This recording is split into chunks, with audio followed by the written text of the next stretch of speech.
Back in April, Sandy Alfonso from British Columbia, in her small city, there is a pub that is run by a doctor. When proof of vaccination was lifted in the province, Dr. Daryl Laskey decided to keep the vaccine passport in place to protect people with compromised immunity. Now, Sandy Alfonso was confused about that because when she checked the hospital data reported by the provincial CDC, it painted a completely opposite picture. This is a screenshot she submitted to her local newspaper. It's a donor chart taken from the British Columbia CDC website. At that time, between March and April, out of all the cases, hospitalizations, and critical care events, more than half of people were already boosted. And look at this, 73% of patients who died from COVID-19 had a booster shot. Sandy Alfonso argued that this data strongly leans away from the narrative that boosters prevent hospitalizations.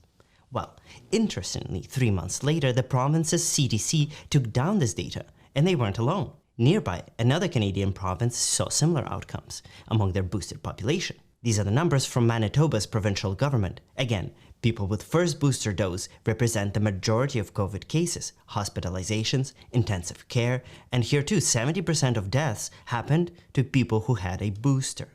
And again, the provincial government completely took down this data at the end of July. The same thing happened in the UK. The UK Health Security Agency has been reporting much higher numbers of infections and deaths among people who get the booster. And again, this data was completely dropped by UK government in April. So, why would these health agencies do that? Why would they take down this data? Here's one explanation from the CDC of British Columbia.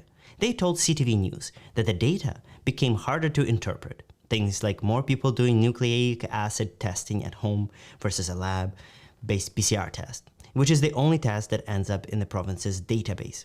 Then there's also disproportion in the population among the different vaccination groups. There's an unclear temporal association between vaccination and infection, and also many of the hospitalized COVID-19 patients have underlying diseases. So all these things, according to the ministry, make the data unreliable.